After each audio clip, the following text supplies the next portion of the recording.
Today we are going to start with the new chapter, Integers, lesson number 7. This chapter will be in your final term. To solve the problem of a negative numbers, we introduce a new collection of numbers that is called the integers. Integers are also called the signed numbers or the directed numbers. Now we have two types of numbers, natural numbers and the whole numbers. If the negative numbers are included in the whole numbers, like here -3, -2, -1, 0, 1, 2, 3, we call them integers. Now in exercise 7a, the question number 1 is represent each of the following statements as an integer. Now when we have to represent the statements as an integer, we have to see whether it is positive or negative first. If in this question you see there is a profit of rupees 20. Since it is a profit, so it is a gain. So we are getting rupees 20. So it is plus 20. Plus 20 means 20 is coming into our account.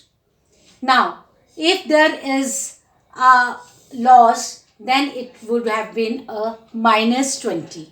Like here, the temperature in Srinagar is 9 degrees Celsius below 0 degrees Celsius. Now, the word below shows us that it is a negative integer, that is -9 degrees Celsius. Now, in the question number 2, we have to find out the absolute value of the integer. What is absolute value? The number which we see here is the absolute value. Now in the 4, the absolute value of the 4 is 4 only. But in the negative, if you say -7, the absolute value, the number what we see is 7. So the absolute value of -7 is 7, and 7 will be your answer. Like here in question number 3, we have to represent the integers on the number line here. Now you see that we have to draw a number line here. Draw a line here, divide it into 2 halves. On the center you will be having 0, and on the left hand side you will be having the negative numbers, and on the right hand side you will be having the positive integers, that is the positive numbers. Now we have to find, now we are writing on the left hand side -1, -2, -3, -4. Like on, we can write up to 20 also, -20 or now, but here we have written up to -10 only. And on the right hand side we are having 1, 2, 3, 4, 5, 6, 7, 8 and 9 and 10. Now we have to represent -2. Now we have to see where -2 lies on the number line. Now from the this 0 point, we will just put an arrow to the -2, and we will encircle this -2, and this will be your answer. Now in the question number B, that is we have to see the 4 units more than -5. Now you see where -5 is. Now we are seeing that -5 is here. Now we have to count 4 units more. Since it is more, so we will move towards the right hand side. So we will be counting from -5. 1, 2, 3, 4. Now we have reached to -1, and the arrow will start from -5 and goes to -1. And we will encircle this -1, and this -1 will be your answer here. Now, in question number 4, we have to find the opposite of the integers. Now, you see here 3. This is 3. Now, the opposite of 3 is -3. And if the -9 is here in the next question, then the opposite of -9 will be 9. Now, compare the integers smaller, greater or equal.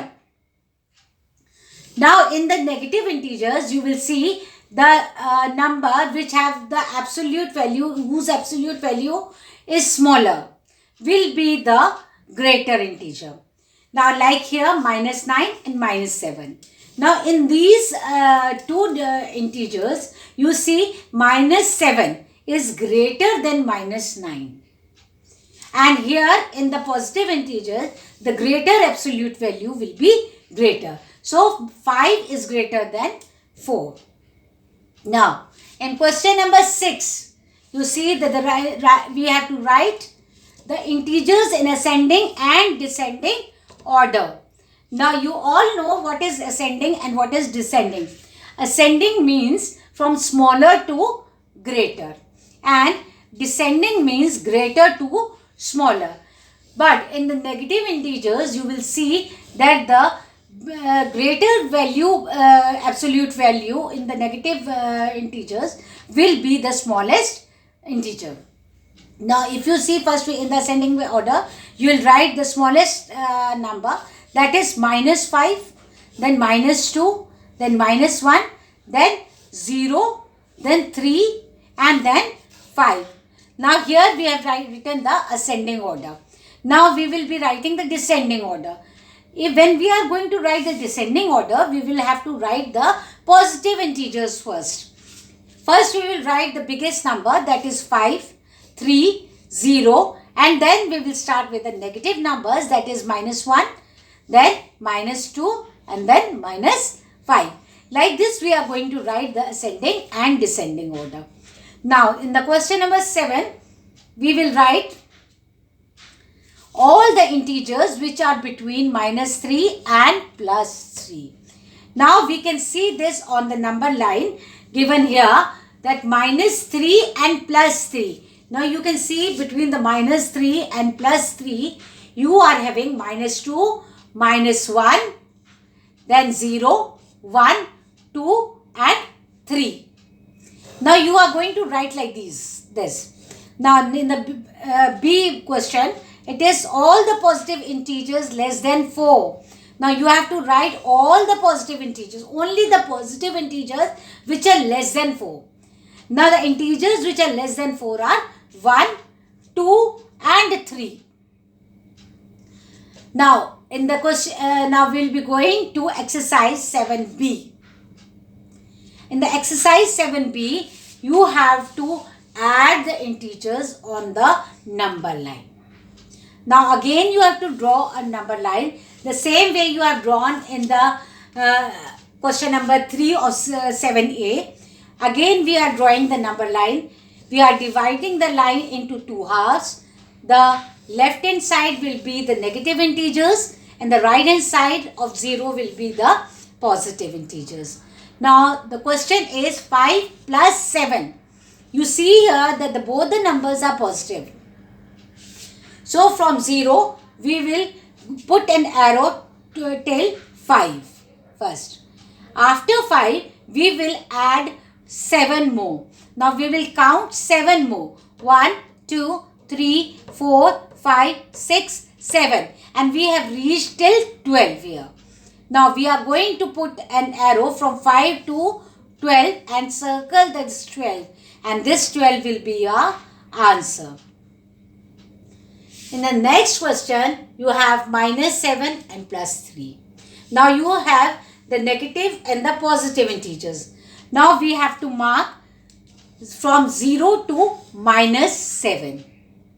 The arrow is going towards the left hand side since it is a negative number. Now when we have to add 3 to it, so we will go from minus 7 to the right hand side of it.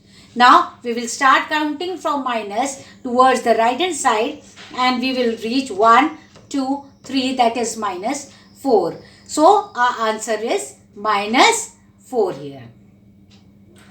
In the next question, that is question number 2, we have to add the following. That is 2 plus minus 6.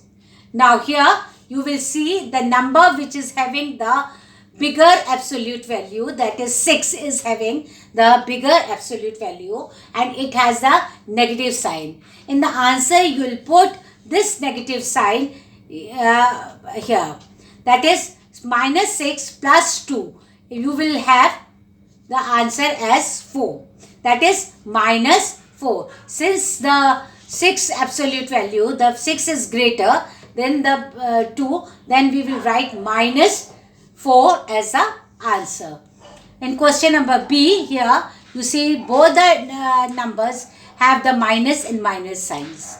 Since minus and minus are plus, so we are going to add it here and we will get 26, but the sign will be minus only. Here we have in the question number C, we have one negative and another positive signs. Since we have minus plus signs, so plus minus is minus. We are going to subtract it, and when we will subtract, we will get 8 here. Since 23 is bigger, so we are going to put 8 plus 8 as the answer. In question number 3, again is just the same as the question number 2, but only the digits are a little bigger. There we have minus 169 plus minus 298. Since both the signs are minus, we are going to add them, but we are going to put a minus sign here. After adding, we will get minus 416 as a answer. In the B question, you have the 100 as a positive one and minus is minus 259. We are going to add them, and when we do it, and we will get the answer 159, but we are going to put a sign of minus here because 259 is greater than 100. So we are going to put a sign of minus here. In the question number 4, we will see we are expressing the value as an integer. Now here the depth is shown here. The depth of the step well is shown here, 27 meters. So since the depth is shown, depth means that it is going down. So it is minus 27 meter. If it is a height, like here in the question number B, that height of the Qutub Minar is measured. So it is 73 meters height. So it will be a plus 73. Now with this, our integers is over. And in the next video, I'll be telling you about the geometry. Thank you.